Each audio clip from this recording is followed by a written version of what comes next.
Hi everybody, Dr. Sia here.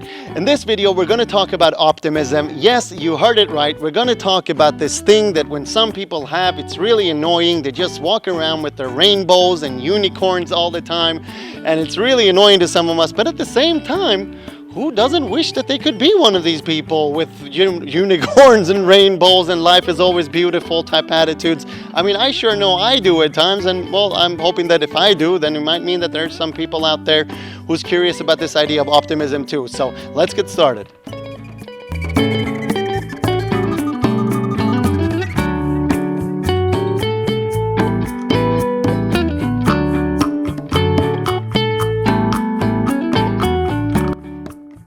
All right, so optimism. I mean, look, we all have the capacity for optimism, right? We can all sort of be more optimistic in life if we want to. And I suppose that we could all be a bit more pessimistic in life if we want to too.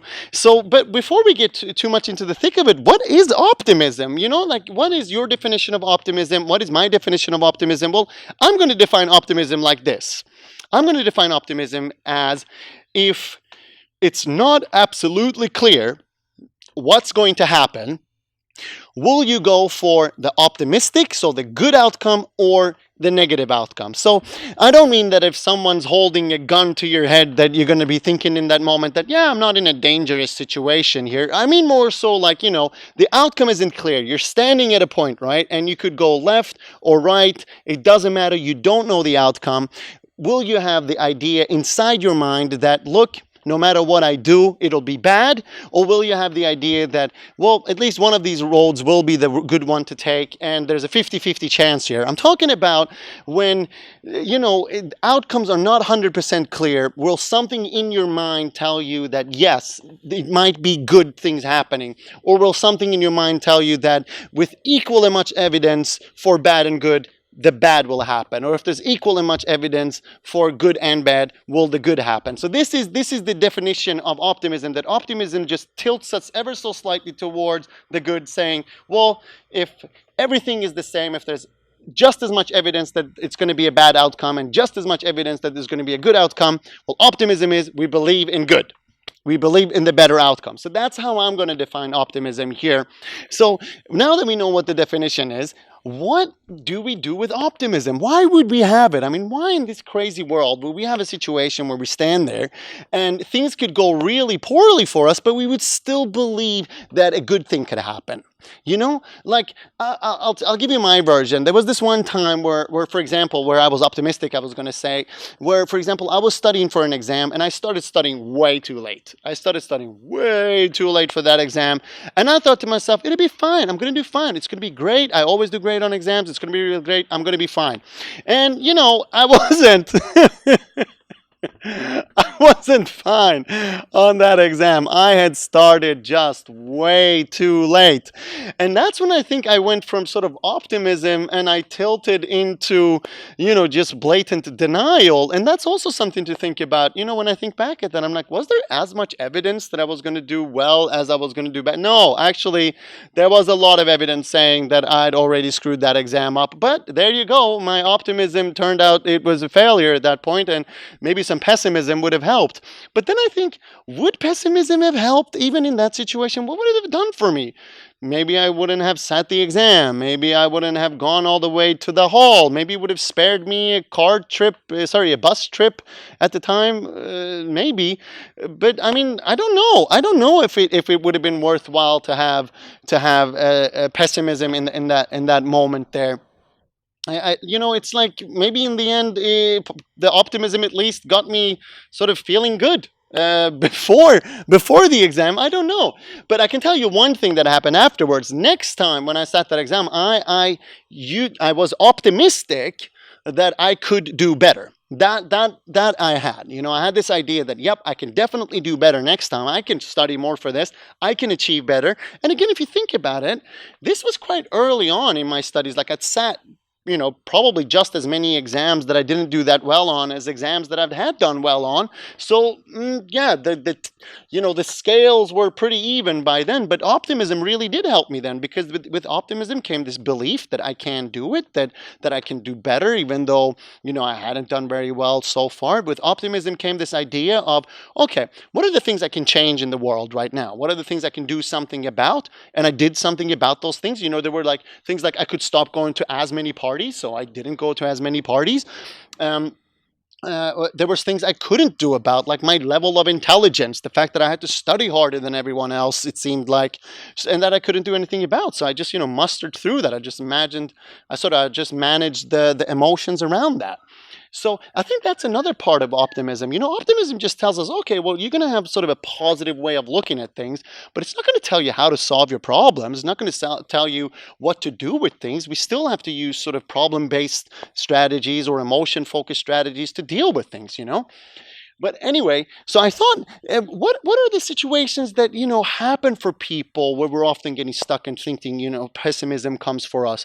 Well, oftentimes, sorry, I'm sort of swatting flies at the same time as some of my hand gestures are meaningful, but some of them are literally just trying to save me from not flies, but from mosquitoes here. Okay, yeah, what are we talking about? Yeah, what is it that happens when people get pessimistic? I think oftentimes in life, when the scales have been even, and they've tipped towards a negative outcome, when that happens over and over and over again, we start sort of realizing that, look, maybe things are not going to go well for us. Maybe a bit of defensive pessimism is necessary then, something called defensive pessimism, where it's like, you basically just don't engage because it's not going to go well. Like, you don't go to a party because you don't do well at parties, and you don't sit those exams because you don't do well. And there's some things in research that talks about that too, and says that a bit of that might be useful, a bit of not hopelessness, but a bit of sort of knowing if you're not going to do well at something. But then what do we do? Okay, so you're pessimistic here now. You failed at something many times, and then you go, okay, so I know I'm not going to do well at that. But then at some point I'm thinking optimism has to come in, right? At some point we have to go, okay, so I'm not doing well at that. Now I think I can do well if I do something else, or if I do it in a different way, or something like that. But I do think that for people where the scale is tilted a lot more often into the negative, it is harder to be positive. It's hard to keep saying, yeah, I can do it. Yeah, things are going to be fine. Yeah, things are going to be great. Yeah. When things are not always great, when things are sometimes hard. I mean, you're sitting home there right now. You've had some things where, you waited for them to change. You waited for things to happen in a better way. And it's been really hard to sit optimistically through waiting for that to change. Or even when you've tried and tried and tried, it's still really hard. And I think that's when pessimism comes, when it gets really hard. But I mean, change is inevitable. It has to happen. It's just the question is, what are we going to feel inside while it does?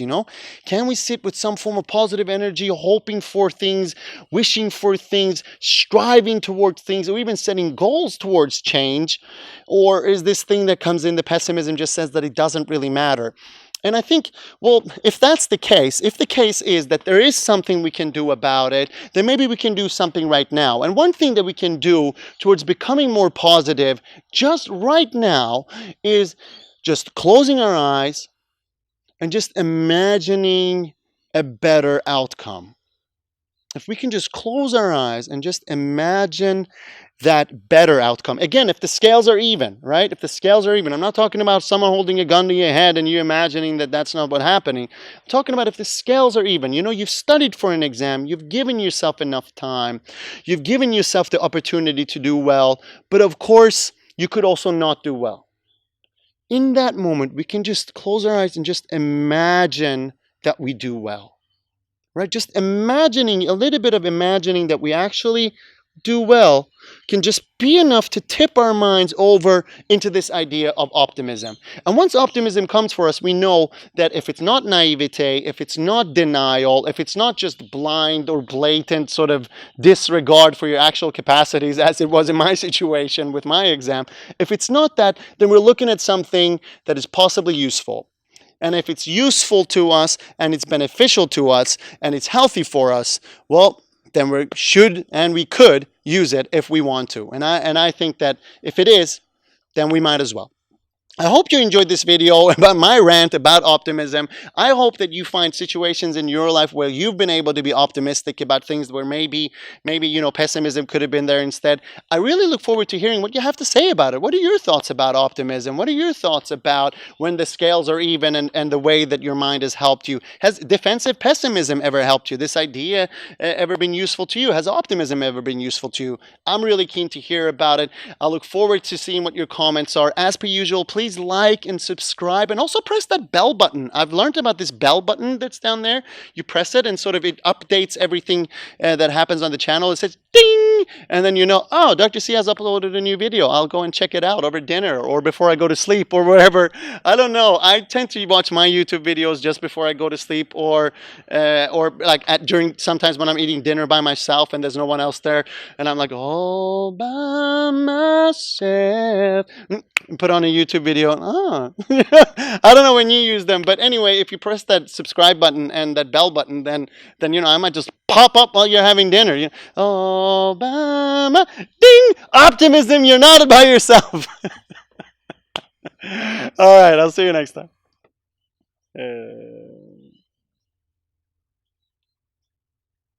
Hello.